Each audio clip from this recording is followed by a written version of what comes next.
Az első útunk nyilván a kikötőbe vezetett, ahol megnéztük a rodoszi kolosszus helyét. A történetek szerint itt állt a rodoszi kikötő bejáratánál egy hatalmas Héliosz napistent ábrázoló szobor. A szobor lábait most a bejárat két oldalán álló egy-egy szobor jelöli, és valahogy így nézhetett ki. Na de mégis, miért veszültek ezzel a szoborral annyit? Ehhez vissza kell mennünk időszámításunk előtt 308-ba, amikor is Rodosz fontos kereskedelmi központ volt, amely elsősorban Ptolemáiosz fáraóval állt szövetségben. A makedón birodalom viszont nem nézte jó szemmel ezt a szövetséget, és az Egyiptom ellen indított hadjáratkor kérte Rodosz polgárait, hogy álljanak az ő oldalukra.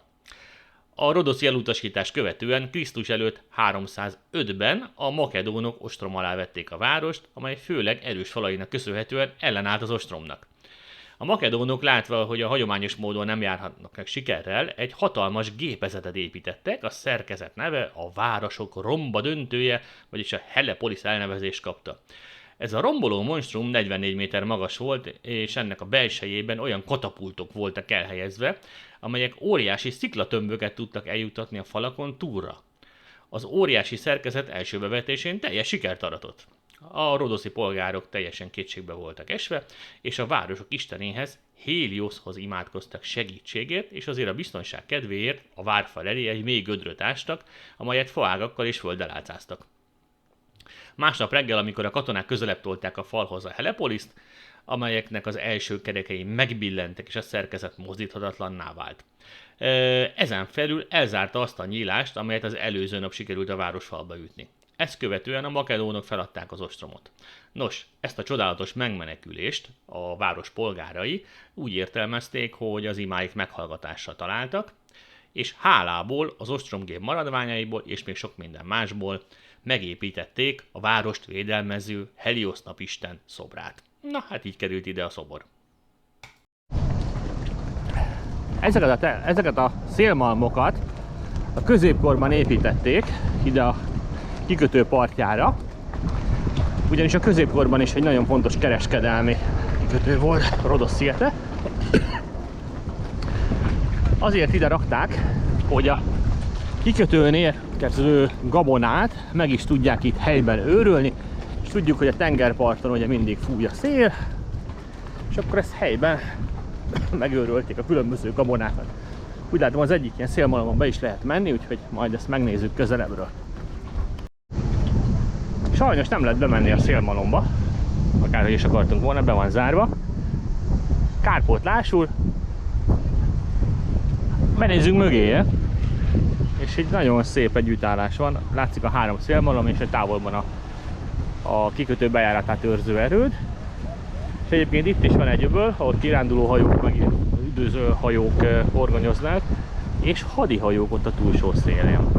Na jó, és itt látszik az erődnek a folytatása, hogy nem csak ott fent volt a domtetőn, hanem itt is tengerparton, tehát ez egy nagyon erős erődítmény volt, amit nem lehetett csak úgy bevenni egykönnyen. Ez a kietlen hely, ahol vagyunk, a hegyek között, nem más, mint Lindosz. Hát a háttérben látjuk az Akropoliszt, amit lehet, hogy meg közelebbről is meg fogunk nézni. Itt egy free parkingba lehet csak leparkolni, ahonnét aztán le kell gyalogolnunk a városba. Ahonnét majd felgyalogolunk az Akropoliszra. Ez azt mondja, hány fokon? Hát ilyen 35 fokon biztos lehet. Ez egy nagyon kellemes kis túra. Na, hát nem véletlenül a fenti parkolóba lehet megállni, és van egy-két majom, aki úgy gondolta, hogy mégis lejön, mert okosabb. Nos, itt a körforgalomban meg lehet fordulni, és vissza lehet menni. Tehát innét csak gyalog lehet bemenni a városba, mert ilyen szűk utcák vannak. Akkor fedezzük fel Lindoszt.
ez egy nagyon vicces dolog. Beléptető kapuk vannak, ugye a pénztáron megveszik a jegyet, amit le kéne csippantani a belépő kapuknál, amik ugye nem működnek, és egy néni csippantja le a jegyeket.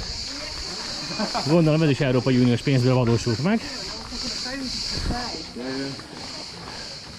Ilyen laza módon.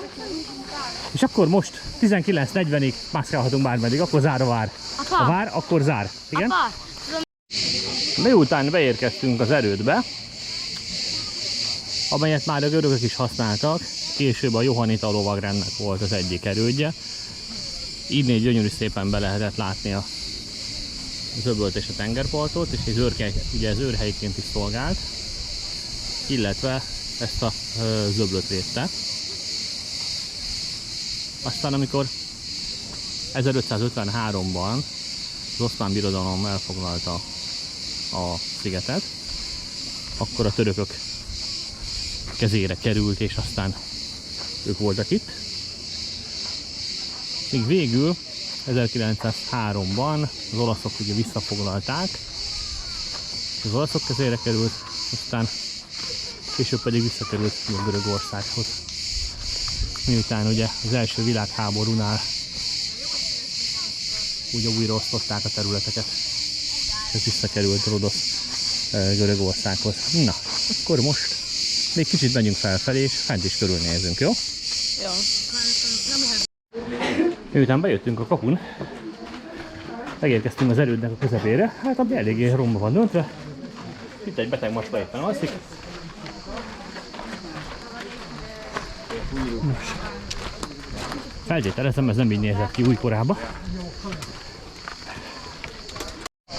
Ugye lentről ezt egy erődnek látszott, és az ember azt gondolná, hogy ez csak valamilyen katonai objektum.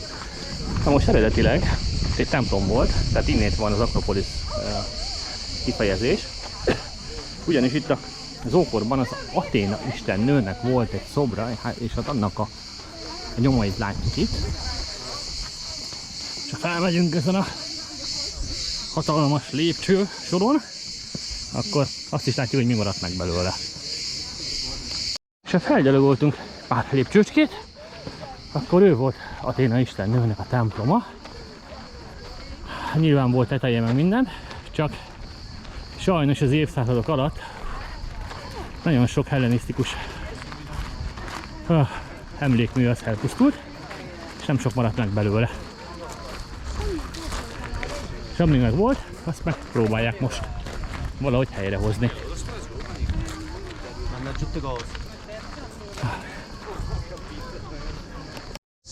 Itt a világ végén, ahol megálltunk, vagy éppen közepén, ez a 7 forrás völgye. Meglepő módon onnét kapta a nevét, hogy 7 forrás folyik össze egy helyre. Ez azért érdekes, mert látszik a szigeten, hogy hát eléggé hiány van a folyadéknak és a víznek, és azért mindenkor nagy kincs volt a természetes folyóvíz és a természetes csapadék. És ezért ez mindenféle kultikus helyként is funkcionált már az ókorban.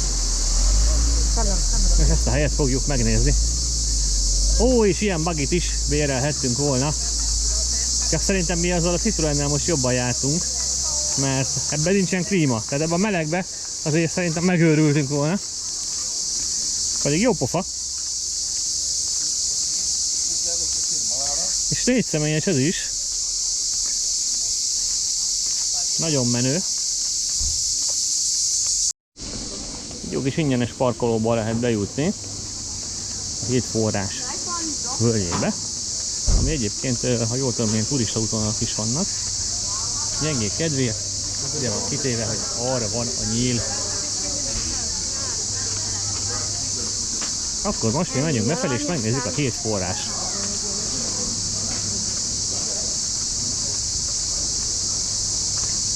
Biztonság kedvéért ide rakták, hogy 7 forrás, tehát hogy tudja a polgár, hogy merre kell menni. Hát itt a nyíl, jó.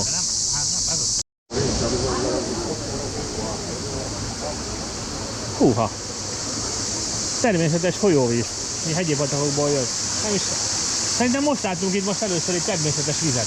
Nem. Csak ilyen kiszáradt folyómadreket látunk eddig. Láttál te már itt ilyen folyóvizet a szigeten? Itt nem. Nem, ugye? Itt az egyik forrás. Na, ez egy természetes forrás. Mit Na, van? az attrakció az, hogy itt egy alagútba megy be a forrás, az alagúton át tudunk menni a másik felére. Hoppá! Ja! De jó hideg! És most bemegyünk az alagútba. Likék jönnek? Dehogy jönnek! És most itt megyünk a... Egyre mélyebb a víz. Egy jó, hosszú és sötét séta után lassan kibukkolunk a másik felén, és kiderül, hogy hol jutottunk ki.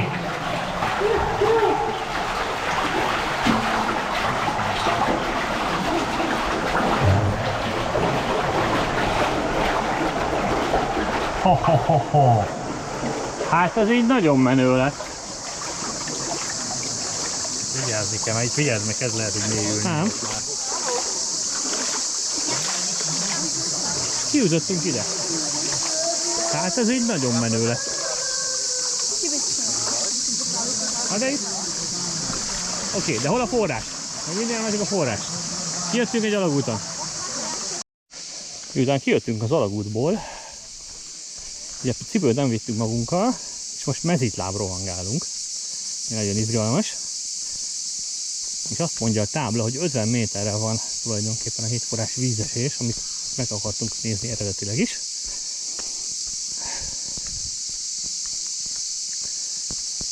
Ez érdekes lesz. Lehet, hogy ez lenne az. Ő a hétforrás vízesése, oké.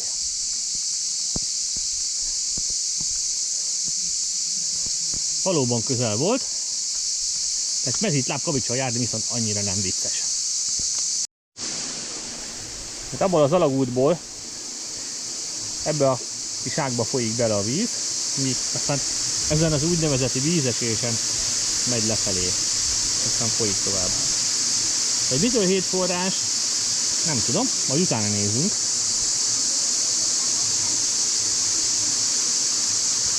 Lehet, hogy az a forrás, amit látunk, az két helyről jön össze, azért két forrás.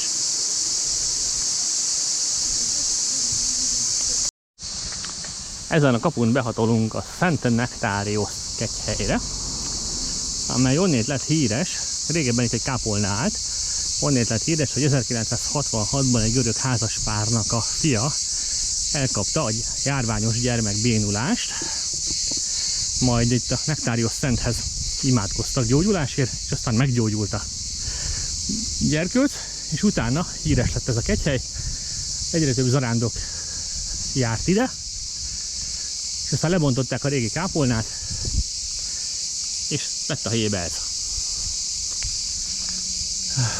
És azóta is lett kegyhely, sajnos nem tudunk drónozni, mert ki van téve a ne drónoz tábla, pedig ez klassz lett volna fentről. Aki nem tudná, mi ez a gyermekbénulás, ez egy vírusos betegség, amit egy poliovírus okoz, csak a gyermekeket támadja meg, és a fertőzötteknek a túlnyomó többségénél nem okoz semmiféle problémát vagy tünetet, ám 1%-nál kialakul egy végzetes szövődmény, amelynek a következtében élete végéig vastüdőbe kényszerül az áldozat. Mai napig tombolna ez a betegség, ha nem lenne rá kötelező védőoltás. Úgyhogy csak azért nincsenek most vastüdőben gyerkőcök, mert hogy kötelezően beadandó védőoltás a poliovírus ellen. Azért volt ez érdekes elmondani, a műemlék mellett állva, vagy a kegyhely mellett állva, hogy mostanság ugye a SARS-CoV-2 van napirenden, ahol a halálozási ráta az 3%, és 10%-nál hosszantartó vagy végleges egészségkárosodást okoz ez a vírus. Ennek ellenére holmi kötelező védőoltásról, vagy mindenféle biztonsági óvintézkedésről egy csomóan hallani se akarnak, mert hát minek az. Látszik az, hogy 1966-ban még ezt kicsit azért komolyabban vették, mint most. Na akkor nézzük körbe magánál a kápolnánál.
hegyek között megbújik egy nagyon érdekes objektum. Ez egy játékmúzeum, ami tényleg semmi közepén van ez is.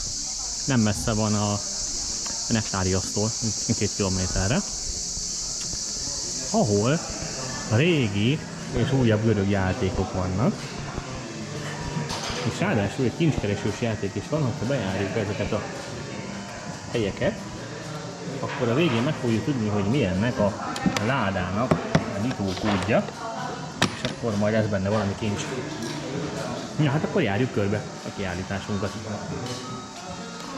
Tehát az érdekesség ennek a múzeumnak, az a görög játékgyártásnak állít emléket.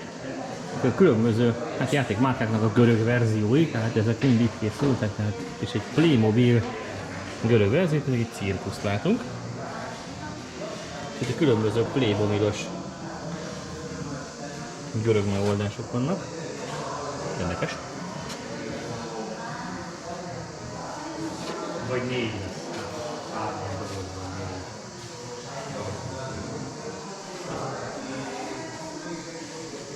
Ez egy golyópálya volt. Ja nem, ez is és a húvigék, törpigék lecsúsztak című dolog. Érdekes. Hát érdekes bejárni, hogy amíg nálunk a szocialista érában itt a lemezárugyár dolgai voltak, hát itt pedig nagyon brutál holdjárók voltak. De úgy látom, ez valami légpár. Nem, ez kerekeken úrult, csak légpárnásnak tűnik. Különböző ilyen fémből készült lemezjátékok, és látom, itt is van valami. Ó, robot Robi. És itt van az Apollo űrhajó, itt nem Vostok rakéta van, hanem Apollo űrhajó megy. Nagyon jó. Repülő csészaaljak és mindenféle űreszközök.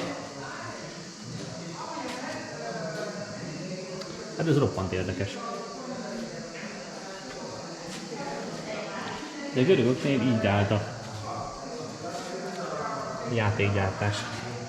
Na most azt hozzá kell tennem, hogy az 1960-as években gyártottak ilyeneket. Az 60-as években ezt tudták. Azért nem rossz.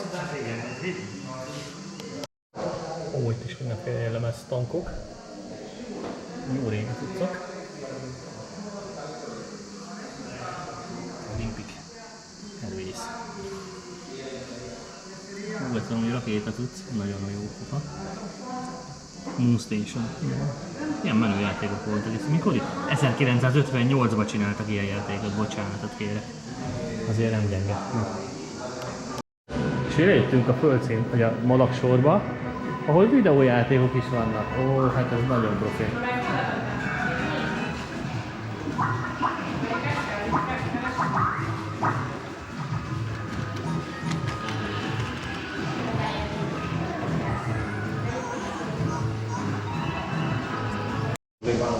Most kiderül, hogy jó volt a kód.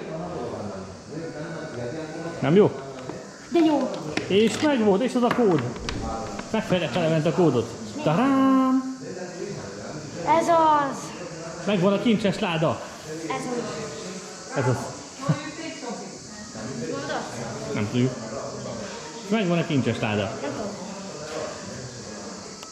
Álltunk itt, Levente szavaival a lepke izénél. Megálltunk a lepke izénél, oké. De egyébként pillangók völgye. Na, nem. Ja, 150 méter, nem 50, valaki egy egyesít, oda nem baj. Most megyünk lefelé a lepke izéhez. Menj majd 50 métert. Itt a pillangó völgye, állatokat nem szabad bevinni, tehát a fradi szurkolókat nem lehet bevinni ide a pillangók völgyébe. Miért? Mert állatokat nem lehet bevinni. Jó. Okay. Itt van jegy? Hát 5 euró a tiket, itt van. Entrée fee. Na, 5 euró belépő a pillangó völgyébe. A beléptető rendszer itt sem működik, úgy látszik, hogy az informatikai fejlesztés nem áll a helyzet magaslatán. Nekem is van még 200 van. Nem lehet dohányozni, ne vigyél be fradi szurkolót és maradj csendbe, nagyszerű. Itt vagyunk a pillangók völgyében, itt nem szabad csinálni pillangókkal. Apám. Állj egy picit, és itt van. Andi, ne fogd meg, lepke! Ne fogd meg. Itt vagyunk a híres pillangók völgyében, de egyelőre még egy pillangót nem láttunk. Egyet láttam. De az sem biztos, hogy az volt. Ez jó személy. Ugyanakkor itt egy természetes kis édesízű patak mellett sétálunk. Az árnyatadó fák alatt mindenképpen pozitív, tehát itt nincs az óriási hőség. Na, egyébként ebből is látszik azt, hogyha fákat ültetnek egy városi környezetbe, mik árnyat adnak, akkor mennyivel hűvösebb és mennyivel kellemesebb a klíma, mint ott, ahol még kivágják őket.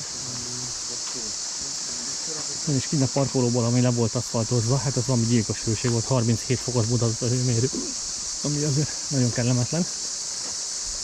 És itt viszont a fák árnyában teljesen kellemes, szerintem itt ilyen 30 alatt vagyunk bőven. Teljesen érhető az egész. Pillangót mindig nem láttunk.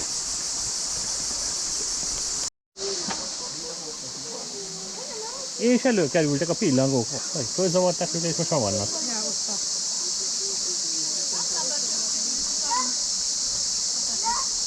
Nem látunk pillangókat, ott pillognak.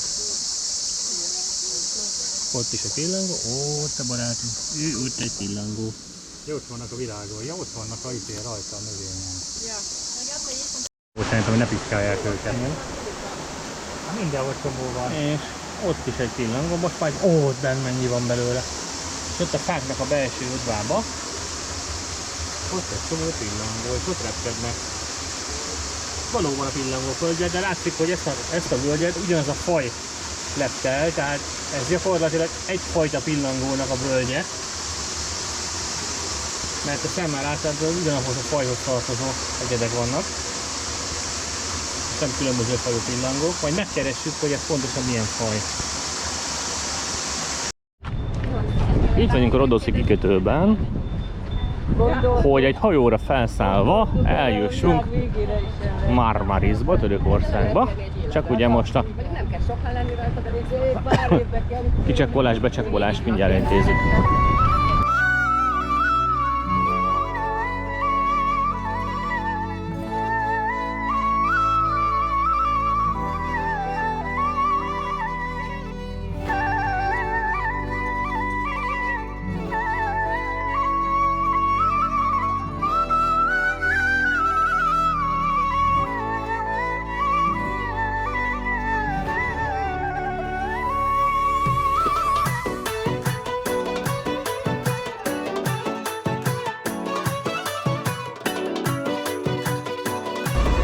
Brutális forróság van.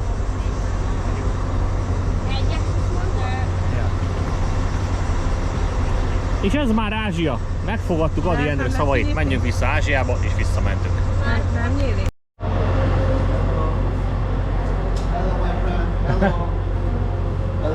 Hello, good day. Oh, szuper. Vagyunk, az egy édesség manufaktúra, ahol mindenféle klassz édességet csináltak. Nagyon klassz, Hello! Nagyon klassz dolgok vannak. És a tulajdonos, ez a Dr. Logo, ez itt tényleg egy nagy arc. Na, ő például nem más, mint helyi vatta cukor, ami így néz ki dobozba. Nagyon jó, nagyon finom. Na, ez a fajta, az előbb kóstoltam ezt a kextekercshez hasonló dolgot, ez valami fantasztikus, finom dolog volt, nekem nagyon bejött. Azt kell tudni, hogy itt mesterséges színezőket, meg édesítőszereket itt nem alkalmaznak, úgyhogy itt mindent ilyen cukorból, fenyőmészből és egyebekből állítanak elő. Itt jó kis kis fenyőméz, ezt meg török viagrának nevezik. Vajon miért? Tehát különböző illóolajokat látok, ha jól látom. A készkrém is jó. Az jó? Ó, gránátalma. Mi ez? Ez ami gránátalma, de ez mi? Mi löty? Ez löty. Nem hiszem, hogy löty lenne, Akkor szerintem miért ez van csak... ott egy Jó, szerintem ez egy por. Szerintem ebből gránátalmát lehet csinálni. Oh, ilyet kell, Apple passá, ilyet kell. Apple, ez alma? Ez a tűr. Tök jó.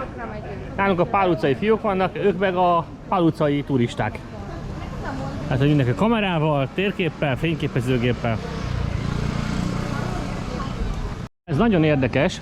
Rodoszban láttunk olyan épületeket, aminek ilyen török motívumai voltak, viszont ennek az épületnek meg görög motívumjai vannak az ablakkeret díszítésbe. Úgyhogy oda-vissza hatnak egymásra az irányzatok, ez nagyon érdekes.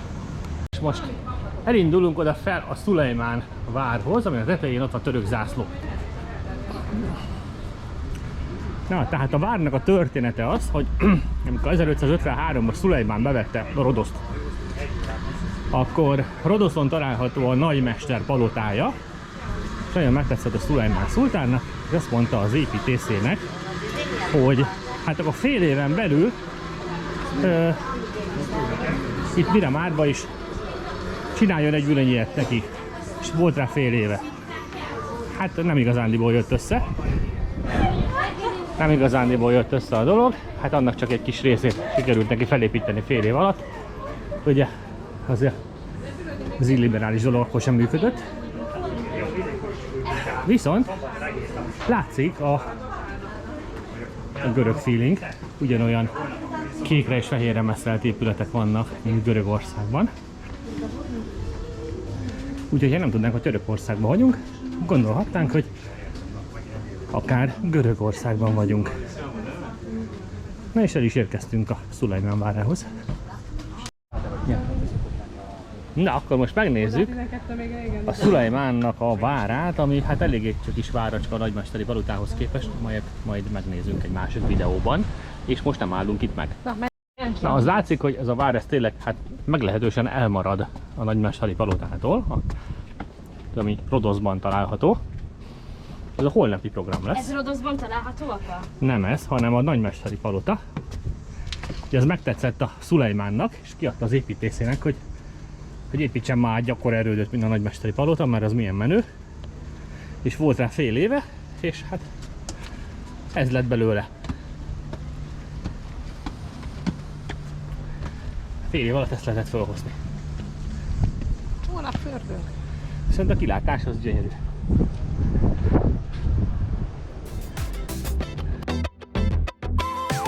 كل ما ايد بتفتح باب تفتح سكة لعمر جديد فرحة ولما واهل صحاب ومفيش حلم بقى اسمه بعيد والايام بالحب نعيشها ونملي بيوتنا بكل سعادة وبدا فرحنا كمان نفرشها وليالينا سكرها زيادة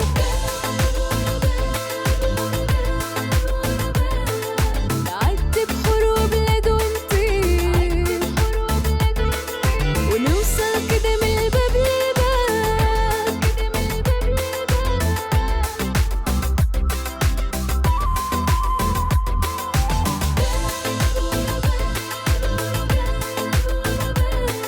نعد بحور وبلاد ونطير ونوصل. Hát ez itt a nagymesteri palota bejárata, és ez itt maga a nagymesteri palota, ami azért érdekes, mert amikor tegnap voltunk Mianmarban, akkor láttuk a Szulejmánnak a várát, ami ugye úgy épült, hogy amikor a törökök elfoglalták a szigetet, és látta Szulejmán a nagymesternek a palotáját, akkor megbízta az építészt, hogy hát ő is akar egy ilyet, és kap rá fél évet, hogy azt felépítse.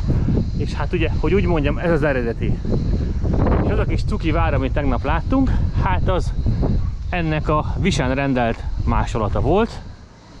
És hogy így rendelje Visről magadnak palotát felkiáltással. Láttuk a tegnapi Szulejmán várat.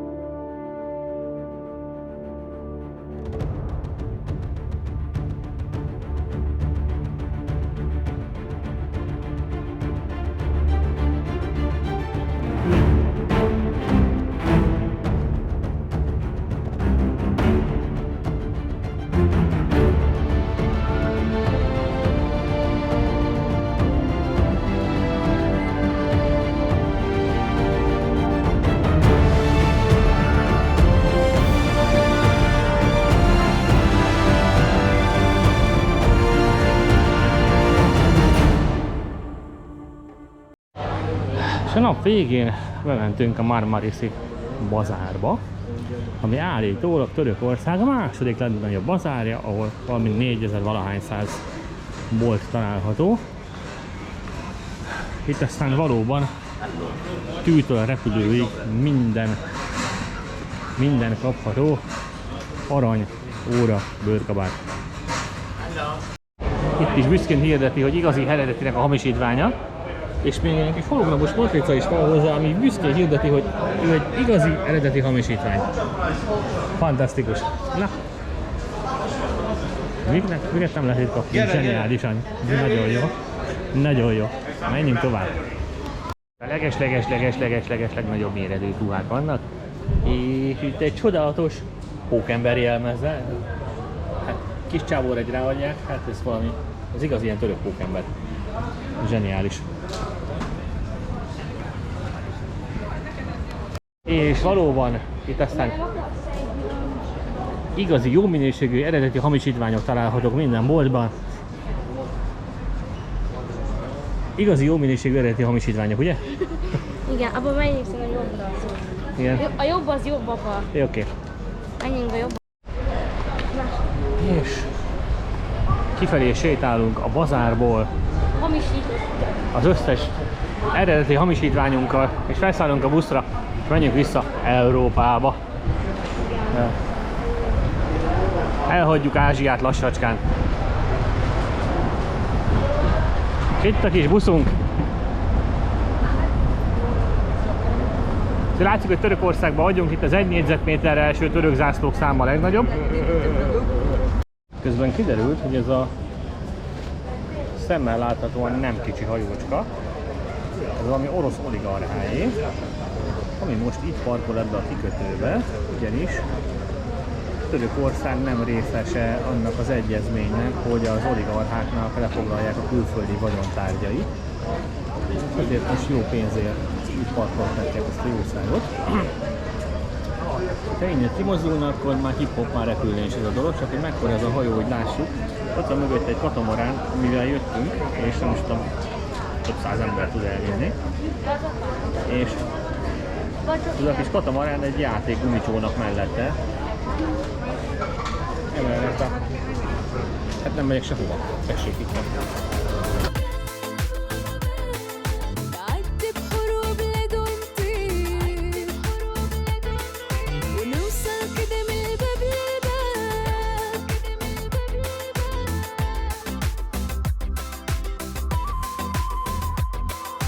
كل ما ايد بتفتح باب تفتح سكة لعمر جديد فرحة ولما واهل اصحاب. Ezzel a jószággal fogunk mindjárt Halkira eljutni. Oda is van így, vagy Niszos Halki. Ezzel a jószággal van. Okay, atención.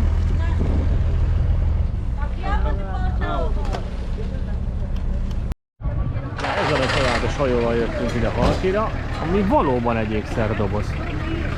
És most körbejárunk egy kicsit a városon.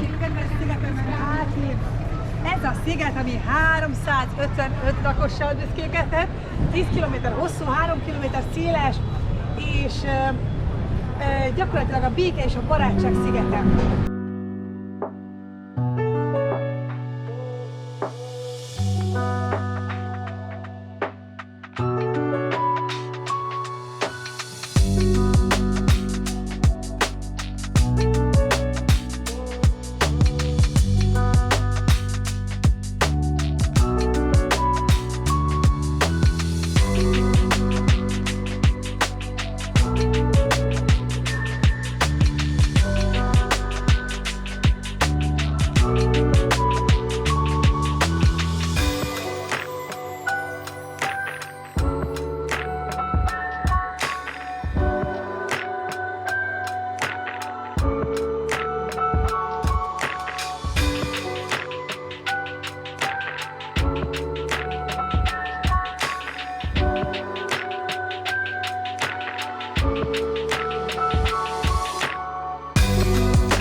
És ennyi volt. És megérkeztünk újból Magyarországra.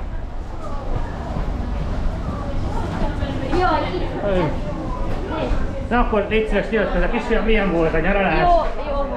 Jó volt? Nagy, Akkor most megkeressük a csomagjainkat. nem én